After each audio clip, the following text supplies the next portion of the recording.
next book is going to be called Text with My Daughters. You don't think that would be a good book? Let me give you an example of just an average day.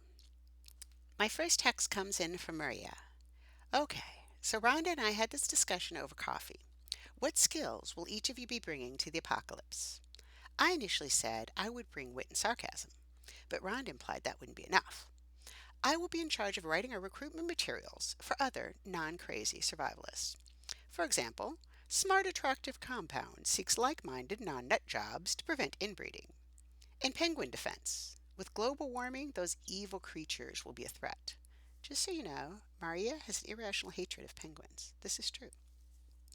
Rhonda can hunt, she claims, although to be honest, I'm pretty sure she's yet to kill anything on all those hunting trips. And helicopter pilot, again, not sure her skill level, or more, my level of confidence in her skill level. And there's still the issue of acquiring a helicopter, but that gives her something to work on in these pre end times. And she will provide the compound. What about the rest of you? I'm identifying your areas of strength and holes in our expertise. This will be essential to me in writing my recruitment flyers.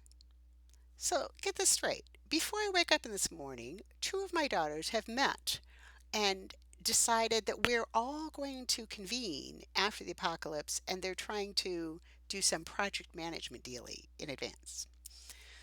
Rhonda weighs in next. Maria's our midwife. To which Maria objects, I was thinking about that. Mom should be the midwife because she's had more children than me without drugs. But we could be a team. I'll get the stick for whoever to bite on, and she can, like, heat the water or however it is that you deliver babies post apocalypse. And Maria continues, I think having us as midwives will also serve as an effective form of birth control. Do you really want to have a baby? Keep in mind, we'll be the ones delivering it. Julia, who should be in class, somehow texts, I'm a great supervisor and I can be the entertainment. Well, Maria tells her, your dancing at Jen's barbecue would put you in the running. But Rhonda tells her, sorry, Julia, we've already picked you for plain old labor, boiling water and cleaning meat. It's tough to be the youngest daughter. Maria also wants to weigh in for her husband, who happens to be 6'4". I just asked Eric. He said his skills could be reaching things from high places and carrying heavy stuff. He will also be part of our compound defense team. He said he can dig tunnels underneath the ground. I have personally never seen this, and I don't think there was a lot of call for it at Stanford. But that was the first thing he said when I asked him about doomsday skills, tunneling under the ground.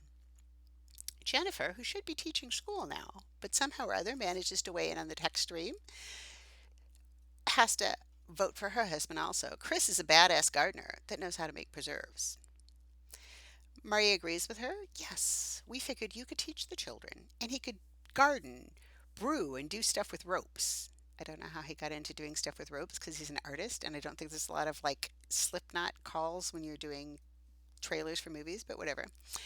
Rhonda was talking about either cultivation skills or maybe it was just knowledge of mushrooms. I hate mushrooms, by the way, so I don't view that last one as an asset, but the others are good enough to get him in. Rhonda jumps to Chris's defense. Well, medicinal mushrooms will be useful.